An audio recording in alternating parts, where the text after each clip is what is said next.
اعوذ باللہ من الشیطان الرجیم، بسم اللہ الرحمن الرحیم۔ پاکستان اور دنیا بھر میں دیکھنے سننے والوں کو فاروق اوان کا سلام۔ ناظرین، آج اتوار کی صبح 3 نومبر 2024، بہت خوبصورت موسم، سیاسی فضا میں بھی قدر ہلچل۔ ناظرین، 2-3 خبریں ہیں جن پہ اس وقت ہم گفتگو کریں گے۔ پہلی خبر تو یہ ہے کہ پاکستانیوں کے لیے خوشی کی خبر ہے کہ ایک اغوا برائے بیان بندی کا مغوی برآمد ہو گیا ہے۔ جناب انتظار پنجوتھا،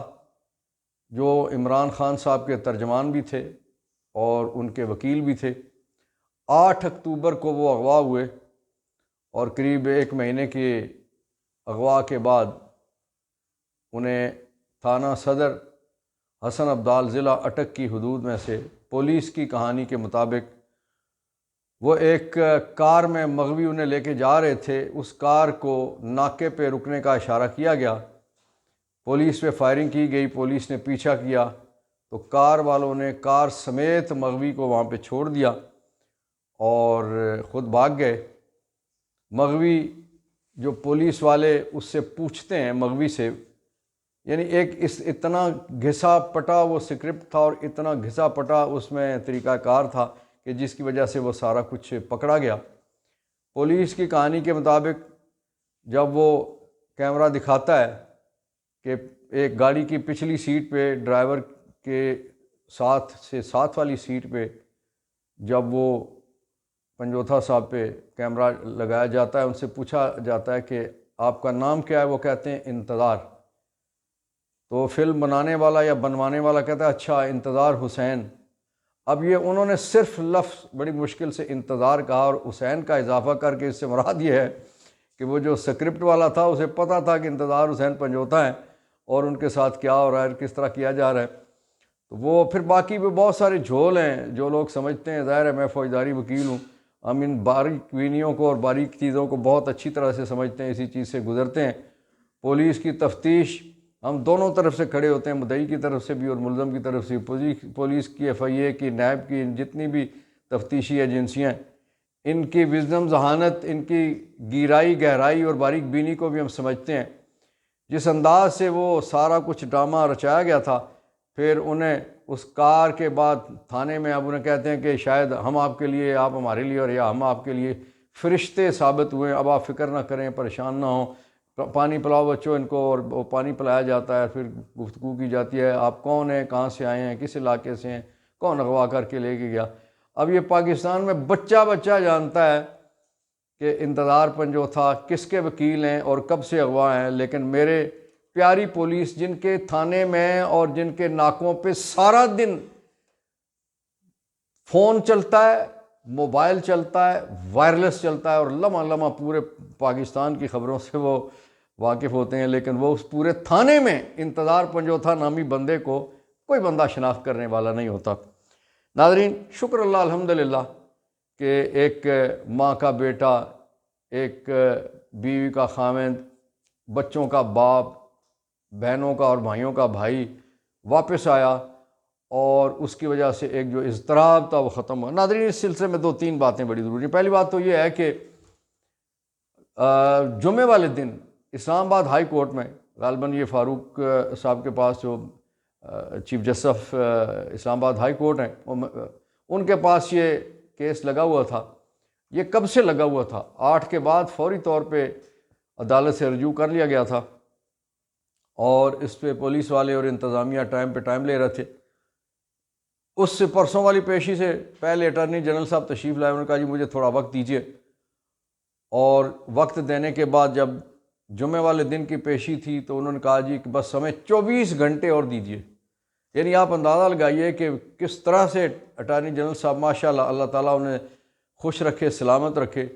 کہ ان کو کس طرح سے ان کے وجدان میں، ان کے وزڈم نے، ان کے جو مافوق الفطرت جو قوتیں اللہ نے انہیں شاید عطا کر رکھی ہیں، اس کی وجہ سے انہیں پتہ تھا کہ 24 گھنٹے میں انتظار پنجوتھا صاحب کو اغوا کنندگان وہ ٹریول کروائیں گے، لے کے گزریں گے، اور میرے پیارے تھانہ صدر حسن ابدال ضلع اٹک کی جو پولیس ہے وہ ان کو وہاں سے ریکور کر لی، ان کا بس 24 گھنٹے دے دیے۔ تو جناب چیف جسٹس نے کہا کہ دیکھ لیجئے آپ 24 گھنٹے مانگ رہے ہیں تو 24 گھنٹے آج سے شروع ہو گئے۔ انہوں نے کہا بالکل 24 گھنٹے آج سے شروع ہو گئے، اور پھر وہ 24 گھنٹے جو جمعے کو شروع ہوئے تھے ہفتے والے دن، یہ ڈرامہ جو ہے وہ مکمل ہو گیا اور ان کی بازیابی ہو گئی۔ ظاہر ہے اب سوموار والے دن جب اٹارنی جنرل صاحب پیش ہوں گے یا ان کا نمائندہ پیش ہوگا تو بڑے فخر سے وہ کہیں گے جناب ہم نے یہ بندہ آپ کے سامنے پیش کر دیا۔ ناظرین، جو اس سے اگلی بات ہے وہ یہ ہے کہ انتظار پنجوتھا صاحب کو اس مشکل میں سے کیوں گزرنا پڑا۔ انتظار پنجوتھا وہ آدمی ہے کہ جو تسلسل کے ساتھ وکلاء کی ٹیموں میں سے عمران خان صاحب کے جو ٹرائل کرتے ہیں اس میں سب سے زیادہ، چونکہ ان کے نمائندے بھی تھے، اسپوکس پرسن بھی تھے اور وکیل بھی تھے، تو اس لیے وہ جو اندر سے تشریف لا کے باہر آ کے جو عمران خان صاحب کا موقف ان کے مورائل کے حوالے سے، ان کی کیفیت کے حوالے سے، صحت کے حوالے سے قوم کو بتاتے تھے، صحافیوں کو بتاتے تھے، اس میں بڑی خفگی تھی کسی جگہ پہ۔ اور پھر اس سے پہلے صحافیوں پہ پابندیاں لگی اور جو آزاد ذرائع والے صحافی تھے ان کے نام کاٹ دیے گئے، نئے نام ڈال دیے گئے، اور جو نئے نام ڈالے گئے اپنے ہی نام تھے، اس کے باوجود ان سے شنید دیا ہے کہ حلف لیے گئے کہ عمران خان صاحب اندر جو گفتگو کریں گے وہ ایز اٹ از آپ نے باہر آ کے بیان نہیں کرنی۔ لیکن پنجوتھا صاحب چونکہ عمران خان صاحب کے ترجمان تھے، ترجمان سے مراد دیا کہ جو لفظ کہا گیا ہے باہر آ کے وہی بتانا ہے۔ دوسرا ان کے یہ وکیل بھی تھی، اس لیے جو کچھ اندر کیفیت ہوتی تھی وہ یہ بعین ہی لفظ بلفظ باہر آ کے بیان کر دیتے تھے۔ تو اس لیے ایک ایسے ماحول میں کہ جو 26ویں آئینی ترمیم کے لیے جو ماحول بنایا گیا تھا، عمران خان صاحب کا قوم سے رابطہ نہ ہو، عمران خان صاحب کا اپنے باقی وکلاء سے رابطہ نہ ہو، بالخصوص عمران خان صاحب کا اپنی پارٹی قیادت سے رابطہ نہ ہو، تاکہ وہ بہت ساری چیزیں جو پارٹی قیادت تک پہنچاتے ہیں، جو ان سے وہاں خبریں لیتے ہیں اور اپنی طرف سے جو پالیسی دیتے ہیں، پالیسی بیان دیتے ہیں، پالیسی سٹیٹمنٹ دیتے ہیں اور پالیسی اپنی پارٹی کو بتا کے تو انہیں ایک لائن دیتے ہیں کہ وہ سارا کچھ درمیان سے لائن کاٹ دی جائے تاکہ وہ لائن کٹی رہے اور مشاورت نہ ہو سکے، ایک دوسرے تک بات نہ پہنچ سکے اور پی ٹی آئی گو مگو کا کے کیفیت میں رہے۔ اور ناظرین، اسی دور میں آپ کو یاد ہوگا کہ بہت زیادہ فلاں نے فلاں کے خلاف بیان دے دیا، فلاں سے یہ کہلوا دیا کہ اب ان کے جو پی ٹی آئی کی عادت ہے ان کے منہ میں سوال ڈالتے ہیں۔ 80% 90% تو لوگ تو ایسے ہوتے ہیں کہ جو اپنی مرضی کی بات کرتے ہیں، لیکن 5-10% ایسے لوگ ہوتے ہیں کہ جو صحافی کے سوال کے جواب میں کوئی ایسی بات کر دیتے ہیں کہ جس کو وہ بنیاد بنا کے کہنا شروع ہو جاتے ہیں کہ پی ٹی آئی میں جی بڑا اختلاف ہو گیا، دو گروپ بندی ہو گئی جی، ایک فارورڈ بلاک بن رہا ہے اور ایک دوسرا بلاک ہے اور تیسرا بلاک ہے اور چوتھا بلاک، اگرچہ اس میں کچھ حقیقت نہیں تھی، لیکن یہ صرف اس لیے کہ انتظام کیا گیا کہ عمران خان اور اس کی پارٹی کے درمیان روابط نہ ہوں، عمران خان اور قوم کے درمیان روابط نہ ہوں، عمران خان اور آزاد صحافی جن کی تعداد بہت تھوڑی رہ گئی اور اس میں بھی خاص طور پہ سوشل میڈیا کے لوگ ہی زیادہ ہیں، یا کچھ لوگ چند چینلز میں کوئی ایک آدھ چہرہ وہاں برکت کے طور پہ یا نمونے کے طور پہ وہاں رکھا گیا ہے۔ جس طرح سے ایئر وائی کا نام لوں تو وہاں ایسے بندے بھرتی کر لیے گئے پرسوں تک جنہیں کوئی جانتا کوئی نہیں تھا، لیکن اس وقت وہ 40-50 سال تجربے والے لوگوں کے ساتھ بیٹھے ہوتے ہیں۔ اسی طرح سے اور چینل کی بھی بات ہے، اسی طرح جنگ کی بھی بات ہے، اسی طرح دنیا کی بھی بات ہے، اسی طرح سمر ٹی وی کی بھی یہی صورتحال ہے کہ ایسے چہرے آپ کے سامنے بڑے سینئر صحافی کے طور پہ کر کے پیش کیے جاتے ہیں جنہیں کل جونیئر صحافی کے طور پہ بھی لوگ شاید نہیں جانتے تھے۔ ناظرین، اس سارے کام میں انتظار پنجوتھا صاحب کو قریب 1 مہینہ انہیں پریشانی تو کاٹنی پڑی، لیکن اس دوران جو حکومت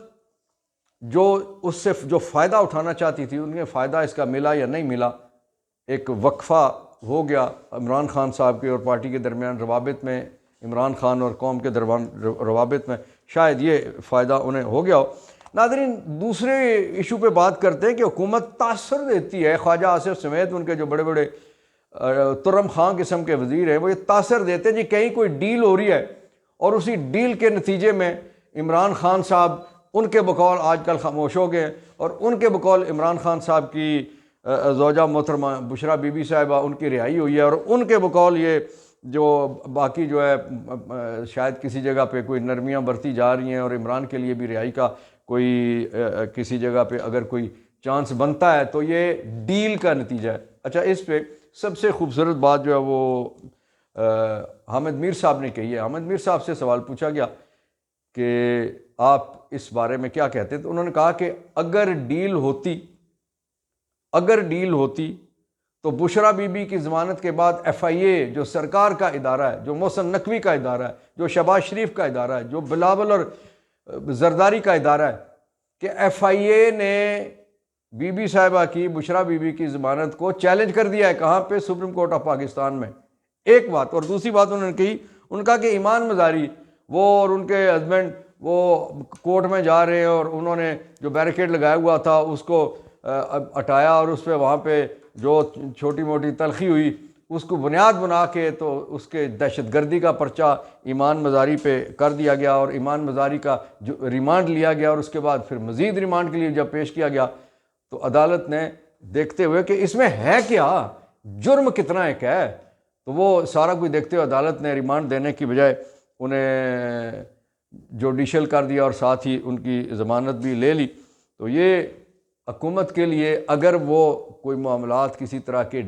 ڈیل اور ڈھیل کے چل رہے ہوتے تو وہ ایمان مزاری کے حوالے سے ایسی بات نہ کرتے، اس کا مزید فزیکل ریمانڈ نہ مانگتے. اور حامد میر نے کہا کہ انہوں نے کہا کہ مجھے یقین ہے کہ اگلے دنوں میں ایمان مزاری کو دوبارہ کسی اور مقدمے میں پھانسنے کی کوشش کی جائے گی، یقیناً اس پہ کام بھی ہو رہا ہے. اور ان کا یہ کہنا تھا اسی طرح سے بشرا بی بی کے حوالے سے، ان کا کہ اگر بشرا بی بی کو یہ خوف نہ ہوتا تو کیوں کے پی کے میں جا کے، ان کا ایک گھر اسلام آباد میں اور دوسرا گھر ان کا ماڈل ٹاؤن لاہور میں، تو یہاں سے نکل کے وہ کیوں چلی جاتی خیبر پختونخوا میں اپنے ایک سیف علاقے میں جہاں پہ ان کی جماعت کی حکومت ہے. حامد میر کا یہ کہنا تھا کہ مجھے کبھی امید ہے کہ اگلے دنوں بشرا بی بی کے خلاف بھی یہ حکومت کوئی نہ کوئی بنا دے گی، ریفرنس بنا دے گی، مقدمہ بنا دے گی. اور انہوں نے کہا کہ میں اس تاثر کو بالکل رد کرتا ہوں، یہ قطعاً دوغلی پالیسی ہے کہ ایک طرف وزراء یہ کہتے ہیں کہ جناب ڈیل ہو رہی ہے اور اسی لیے کہیں ڈیل دی جا رہی ہے اور دوسری طرف مقدمہ بازی پہ. ناظرین میں یہ اپنی طرف سے بتانا چاہتا ہوں کہ جب ڈیل ہوتی ہے نا تو ڈیل والے لندن سے سیدھے پاکستان آتے ہیں پوری سہولت کے کاری کے ساتھ، ان کے مقدمات ختم ہوتے ہیں، وہ کبوتر اڑاتے ہیں اور پھر پورے سرکاری پروٹوکول کے ساتھ آتے ہیں، پورے سیاسی اور سرکاری پروٹوکول کے ساتھ یہاں گھومتے ہیں اور پورے سرکاری پروٹوکول کے ساتھ پھر دنیا میں سیر سپاٹے کے لیے نکلتے ہیں. جب ڈیل ہوتی ہے تو نظر آ رہی، وہ لچھن سے پتہ چل جاتا ہے، وہ قدموں سے پتہ چل جاتا ہے، لب و لہجے سے پتہ چل جاتا ہے، سرکار کے اقدامات سے پتہ چل جاتا ہے. لیکن سرکار تو اس وقت، وہ کچھ لوگوں کا یہ کہنا ہے کہ صرف انتظار کر رہی ہے امریکن الیکشن کا، کہ وہ عمران خان کو فوجی عدالت میں لے جانے کا 100% ان کا پروگرام ہے. اور وہ یہ کہا جاتا ہے کہ یہ صرف اس بات کے انتظار میں ہے کہ الیکشن ہو جائیں اور اس کے نتیجے میں کس طرح سے دنیا کا ماحول بنتا ہے اور اس کے بعد شاید ان چیزوں کو دیکھا جائے. ناظرین ایک اور موضوع پہ بات کرتے ہیں کہ آپ کو پتہ ہے کہ 62 امریکی جو کانگریس مین، انہوں نے جو بائیڈن انتظامیہ کو خط لکھا اور اس میں خط میں یہ کہا کہ پاکستان میں عمران خان پہ، ان کی سیاسی جماعت پہ، باقی سیاسی قیدیوں پہ اور عام پاکستانیوں پہ جس انداز سے ظلم ہو رہا ہے، یہاں قانون کو، آئین کو، ضوابط کو، ضابطۂ فوجداری کو، قانون شہادت کو، تعزیرات پاکستان کو، انہیں پس پش ڈال کے لوگوں پہ ظلم زیادتی ہو رہی ہے، تو جو بائیڈن انتظامیہ اس سلسلے میں اپنا اثر و رسوخ استعمال کرے. اب اس کے جواب میں جو فارم 47 والے لوگ ہیں، انہوں نے ان میں سے 160 ارکان نے ایک خط لکھا ہے شہباز شریف کو. نقل کے لیے بھی کسی عقل کی ضرورت ہوتی ہے. انہوں نے 160 ارکان نے خط لکھا ہے اور اس میں یہ کہا ہے کہ جی امریکہ میں جو کچھ یہ سارا کچھ ہو رہا ہے، وہاں کے کانگریس کے لوگ جس طرح سے عمران خان کی سہولت کاری کے لیے، عمران کے رہائی کے لیے، اس کے لیے جو یہ بات کر رہے ہیں، یہ پاکستان کے معاملات میں مداخلت ہے. یہ فارم 47 والے وہی ہیں جو کہتے تھے سائفر جھوٹ کی کہانی ہے، سافر نہیں ہے، اور یہی آج کہتے ہیں کہ پاکستان کے معاملات میں اگرچہ یہ پینٹاگون یا وہاں کی انتظامیہ کی طرف سے یا وہاں کی اسٹیبلشمنٹ کی طرف سے کوئی ایسی چیز نہیں آئی ہے. وہ اسٹیبلشمنٹ اور پینٹاگون تو ایک ہی جگہ کھڑے ہیں.